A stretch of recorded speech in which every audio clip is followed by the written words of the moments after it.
স্বাগত বিএনএন টিভিতে। পরবর্তী যে খবরে আমরা নজর রাখবো, যেখানে বাম কংগ্রেসের সম্পর্ক ছিল তেলে জলে, সেই ডোমকলে প্রদেশ কংগ্রেস সভাপতি এবং সিপিএম এর রাজ্য সম্পাদক শনিবার যৌথভাবে সভা করলেন ডোমকল জনকল্যাণ ময়দানে।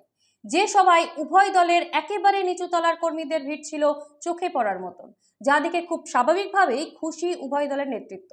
অধীর চৌধুরী বলেন, সকাল দেখলেই বোঝা যায় দিনটা কেমন যাবে, আর এই সভা দেখেই বোঝা যাচ্ছে সেলিম ভাই জিতবে। অন্যদিকে অধীর চৌধুরীর উচ্ছ্বসিত প্রশংসা করে মোহাম্মদ সেলিম বলেন, 7 তারিখে আমাদের লড়াই শেষ নয়, 13 তারিখে অধীর বাবুকে জিতিয়ে তারপরেই লড়াই শেষ। উল্লেখযোগ্য, এদিনে সবাই শারীরিক অসুস্থতা থাকলেও উপস্থিত ছিলেন ডোমকলের প্রাক্তন বিধায়ক তথা রাজ্যের প্রাক্তন মন্ত্রী আনিসুর রহমান। লক্ষ্মীর ভান্ডারের 1000, মহালক্ষ্মী ভান্ডারের 1 লাখ। রাজ্য যেমন আছে থাকতে দিন, কেন্দ্রকে পাল্টে দিন। রাজ্যের 1000 নিন, কেন্দ্রের কাছ থেকে 1 লাখ নিন। তবে না রাজনীতি, তবে না আপনার ভালো মন্দ বিচার। অতএব ভুলবেন না। এরা ভুলাতে চাইবে, বিভ্রান্ত করতে চাইবে, ভর্তি দেখাতে চাইবে, ভরকারের না। মানুষকে আমরা কখনো ধাপ্পা মারিনি, মানুষের সঙ্গে কখনো জুয়ার খেলি, কখনো প্রতারণা আমরা করিনি। কংগ্রেসের সরকার ছিল, কৃষি ঋণ মকুবের কথা ঘোষণা করেছিলাম আমরা।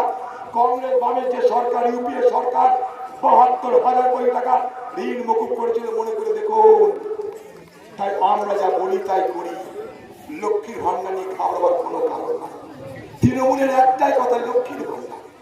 তৃণমূলের বাপের টাকা নয় লক্ষ্মীর ভান্ডার।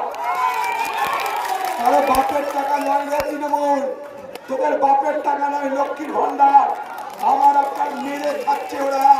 পঞ্চায়েতে লুট হচ্ছে, লুট হচ্ছে, রেশনে লুট হচ্ছে, সর্বত্র লুট আর লুট। গোটা বাংলা লুটেরাদের রাজ্যে রূপান্তরিত হয়েছে। গোটা বাংলা লুটেরাদের রাজ্যে রূপান্তরিত হয়েছে। আজকে 100 দিনের কাজ কেন পাচ্ছেন না? কাজের অধিকার, আইনি অধিকার। সে আইনি অধিকার দিয়েছিল কংগ্রেস বামের ইউপিএ সরকার। এটা আইনি অধিকার। মনে করুন আপনার বিরুদ্ধে কোনো খুনের কেস লেগেছে, আপনি কোথায় যাবেন? কোর্টে যাবেন, বেল পেতে। কারণ আইন আপনার সহায়তা করে। তো যদি 100 দিনের কাজ যেহেতু আইনি অধিকার, তাহলে সেই আইনি অধিকার যদি বাংলার মানুষের কাছ থেকে কেউ কেড়ে নেয়, তাহলে পশ্চিমবঙ্গের সরকার কোর্টে গেল না কেন?